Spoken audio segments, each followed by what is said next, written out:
Okay,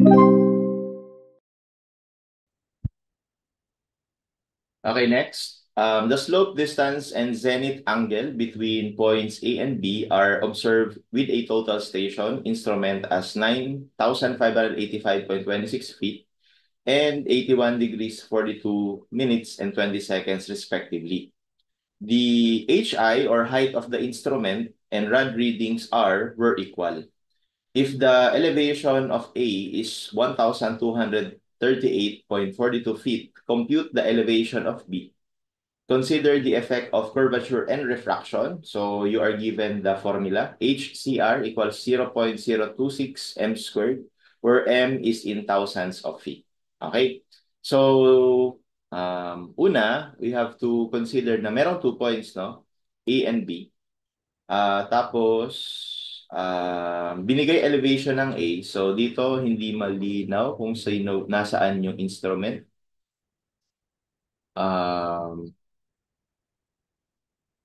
Ayan, so I believe ito nandito yung instrument, no? Kasi yan yung may given na elevation, tapos pinapahanap yung elevation sa B. So ibig sabihin, and also ang binigay na zenith angle ay 81. So by the way, yung zenith angle nga pala, yung zenith, no? Ang definition niyan is yung angle of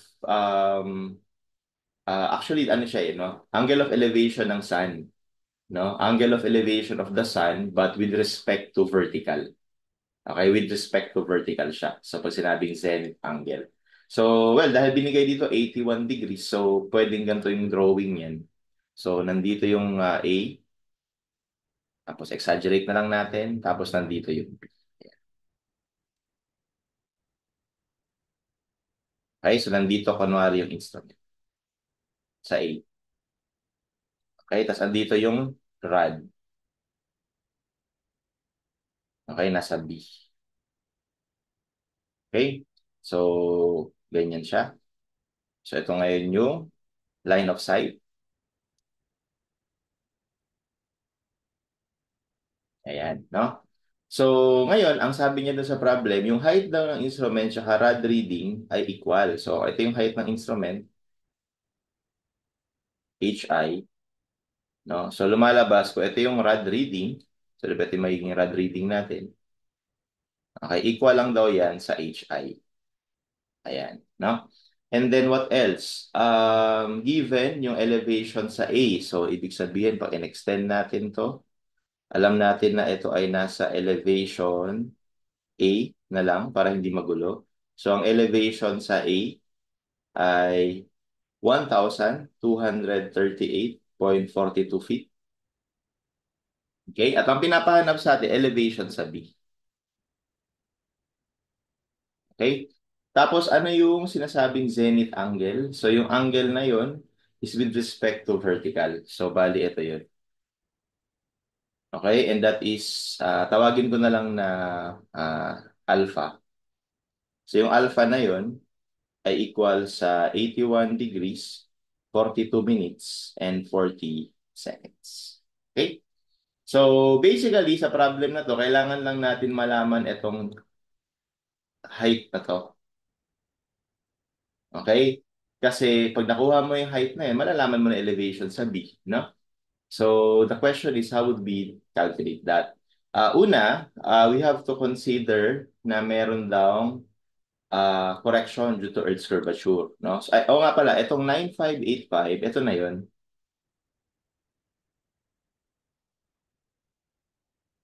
9,585.26 feet. So, yung distance na yan. Sabi niya kasi, the slope distance, no? Slope distance yung sabi niya. So, yun, slope distance. So, first of all, we can determine this distance.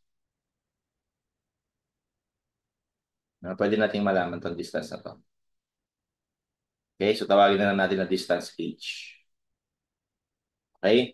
So, how do we do that? How do we calculate that? So, we just need to consider this triangle. Ayan, right triangle yan, no? Sama to. So, therefore, we can use, using the angle alpha, you can use sine function, no? So, sine alpha is equal to opposite h divided by yung 9585.26. So we can solve for h. So we have 9585.26 sine of 81 degrees, 42 minutes, and 40 seconds. Ay, ayan. Okay, so 9485.13.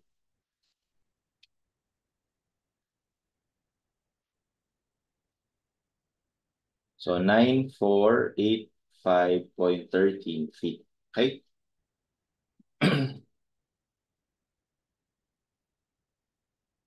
Okay. Now, to calculate, so meron na tayo nitong h na to. So, the reason why I calculated for h is because merong Earth's curvature na correction. Kasi kung halimbawa hindi niya naman pinapa-consider ito, ang kailangan mo lang kumpitin is itong height na to. Ito. No? So, you can calculate that directly gamit ito. So, meron ka nito. So, you can use cosine function. Makukuha mo na to. No? So, and then from there, bali parang ano ka lang, height analysis ka lang, mako-compute mo na elevation sa B. Pero kailangan doon natin i-consider yung Earth's curvature and refraction. So, ano ba yun? So, di ba ang idea, kung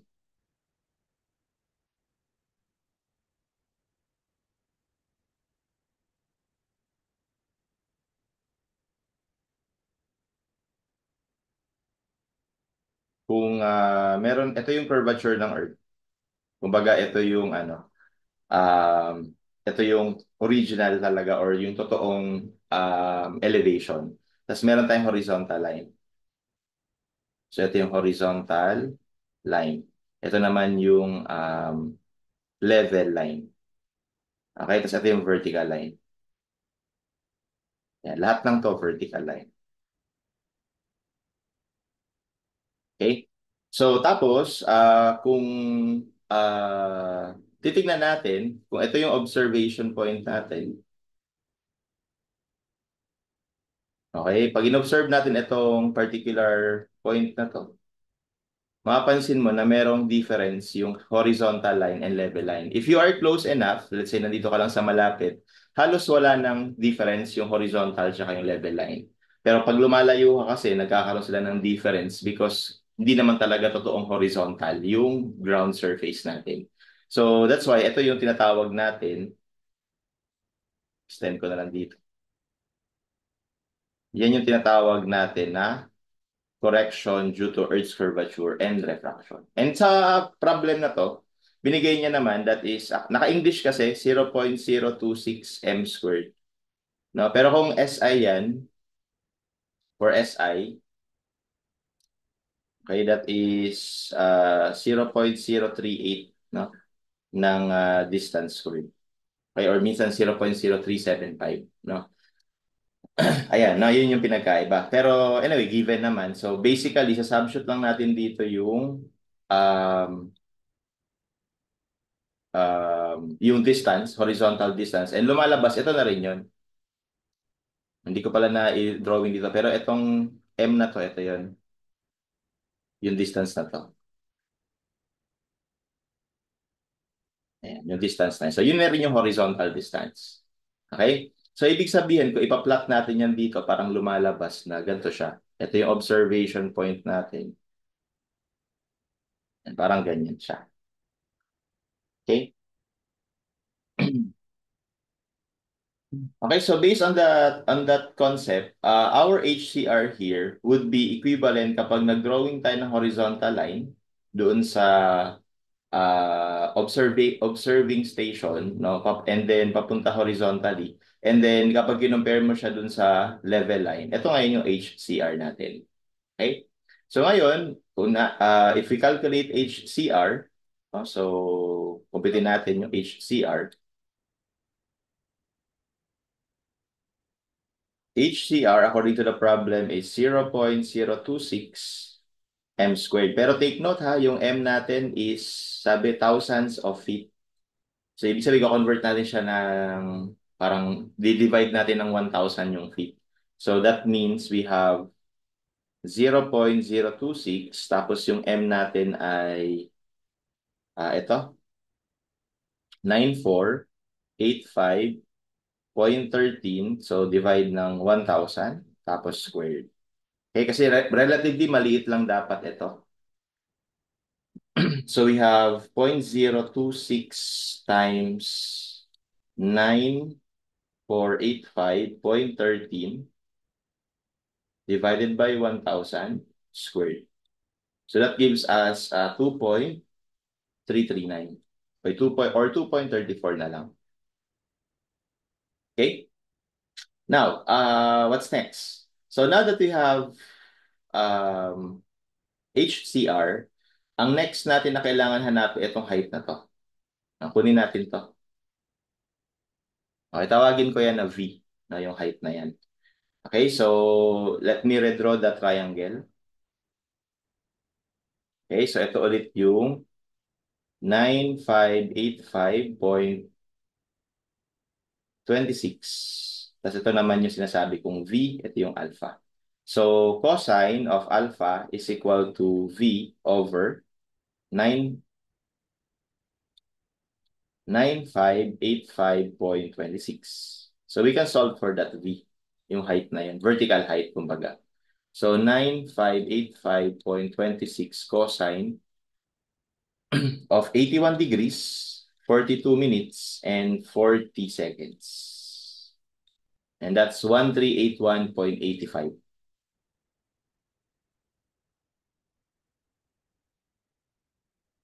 Okay? So ngayon, pag-aralan natin, paano ko ba makukuha yung elevation dito sa B galing kay A? Kung titingnan kasi natin, yung elevation ni A, ito, yung true elevation niya, no, nandito sa level line na to. No, yan yung elevation ni A. Okay? So, mula dyan, kailangan umangat tayo ng equal sa height ng instrument. Tapos aangat pa tayo ng HCR. Tapos, kapag ginamit natin to, di ba yan yung V? Kailangan bawasan natin itong HCR or should I say itong R.